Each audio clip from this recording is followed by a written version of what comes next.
Hello বন্ধুরা, আমার একটি নতুন ভ্লগে তোমাদের সকলকে স্বাগত জানাই। কেমন আছো তোমরা সবাই? আশা করি খুব ভালো। আমিও অনেক ভালো আছি। আমার বাপির পাগলামি তো তোমরা জানোই। তো বিবাহ বার্ষিকীতে তো তেমন কিছু করা হয়নি, তো সেই জন্য বাপি ঝাড়গ্রাম থেকে নিয়ে এসেছে দেশি খাসি। ডিউটি থেকে ফেরার পথে এটিকে নিয়ে এসেছে। তো খাসিটাকে কেটে আনেনি, চোরসহ নিয়ে চলে এসেছে। তো সেটাই আমার কর্তা চেষ্টা করছে। বাড়ি থেকে আর খাসি মাংস কাটা যায়, কিন্তু তাও চেষ্টা করছে। কি করবো, এরকম কাটি, মানুষ তো এরকম কাটেনি, কিছু করার নেই। ছোট ছোট পিস হয়ে যাচ্ছে। অবস্থা দেখো, কি পরিস্থিতি। মাংসকে বাড়িতে কাটা যায় খাসি মাংস? চেষ্টা করছে, অনেকটাই কেটে নিয়েছে। ওর হাতে লেগে যাবে, হাতে লেগে যাবে। তুমি কাটটা দিয়ে ঠুকো, হাতে লেগে যাবে।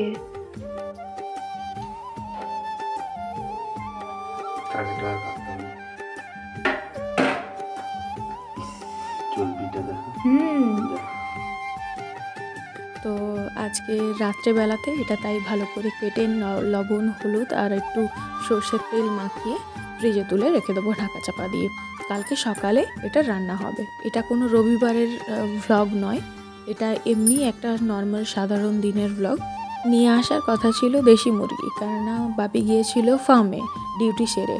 তো যেহেতু আমি মুরগির মাংস খাই না, তো সেই জন্যই মা নাকি তাকে বলেছে যে একদম খাসি মাংস নিয়ে চলে এসো, তাহলে সবাই মিলেই খাওয়া যাবে। সেই জন্যই হচ্ছে খাসি মাংস। কিন্তু একটা ঝক্কি হয়ে গেছে, মা কিন্তু কালকে থাকছে না, মা যাচ্ছে বোনের কাছে। বাপি থাকবে। বাপির কালকের দিনটা ছুটি রয়েছে, তো বাপি ছুটি নিয়েছে। বাপির তো শরীরটা সেরকম ভালো নেই, ওই জন্য মোটামুটি বাপি সারা জীবনে খুব একটা বেশি ছুটি ছাটা কিচ্ছু নেয়নি এতদিনের ডিউটিতে। বাপির কাছে ডিউটিটাই হচ্ছে সব, তাই অনেক ছুটি পড়ে রয়েছে। তাই এখন যেহেতু শরীর অসুস্থ, টুকটাক ছুটিগুলোকে নিচ্ছে। তারই মধ্যে এটা নিয়ে এসেছে ডিউটি সেরে। Good morning everyone. সকাল সকাল রান্না বসিয়েই দিয়েছি। তোমরা তো জানোই আগের দিনের সব কিছু প্রিপারেশন রেডি করেই রেখেছিলাম। তো কর্তা আমি সব মশলাপাতি রেডি করে কেটে বেটে রেডি করে দিয়েছিলাম।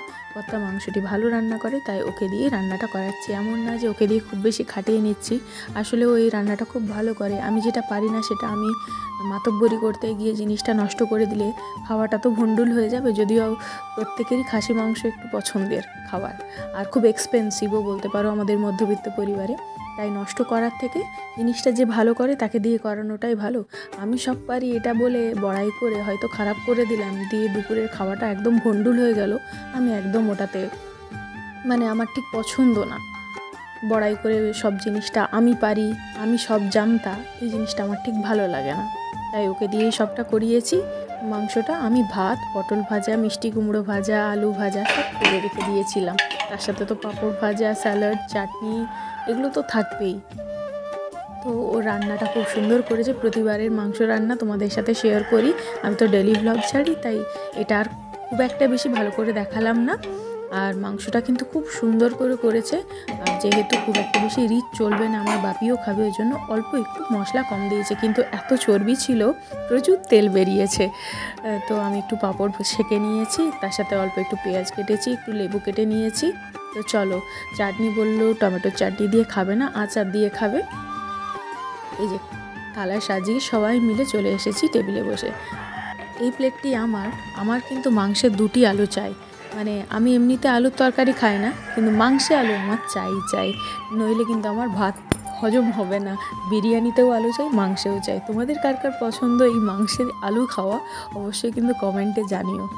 তো বিকেলবেলাতে, দুপুরে যেহেতু মাটন খেয়েছে কর্তা, ওই জন্য বলছে না একটু ঘুমোবো না, বাগানে যাই।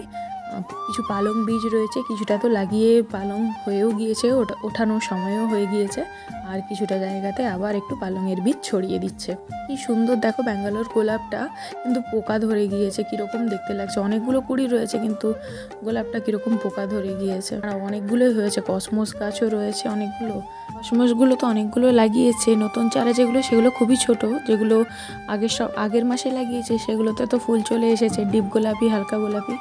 এত অপূর্ব দেখতে লাগে না বাগানের মধ্যে যখন যাই একটা টাইমে, যখনই মনে হয় যে মন খারাপ, বাগানে ঢুকে গেলে মনটা ভরে যায়। বিভিন্ন রকমের গাঁদা লাগিয়েছে, তবে এই গাঁদাটাই এখন আপাতত বেরিয়েছে, বাকিগুলোর কুড়ি এসেছে, এখনও বেরোয়নি। আর এটা হচ্ছে জবা গাছ, ওর কোন এক পিসি ওকে দিয়েছিল, এই গাছটাই যত্ন করে রাখছে। বেগুনভেলিয়ার যতবার গাছটা বড় হয় ও সঙ্গে সঙ্গে কেটে দেয়, ওই টবে ছোট্ট করে রাখবে বলে। কি সুন্দর দেখতে লাগছে সত্যি কথাই, মানে ওর এগুলো শখ বলে তাই আমি এগুলো দেখতে পাচ্ছি, নইলে ছোটো থেকে তো এইসব আমার মা টুকটাক গাছ লাগাতে পছন্দ করতো, আমার বাপির অতটা নেশা ছিল না, সে তার সময়ও থাকেনি। আর আমরা তো ছোটো, সেরকমভাবে আমরা অত গাছ লাগানোর সুযোগ, সময় বা ইচ্ছে কোনোটা হয়ে ওঠেনি। এটা হচ্ছে ব্যাঙ্গালোর জবা, বাগানে যে কত রকমের গাছ লাগানো আছে আমি নিজেও জানি না। তো চলো আজকের মতো ভিডিওটা এই পর্যন্ত রাখলাম, দেখা হবে পরের ব্লগে, টাটা।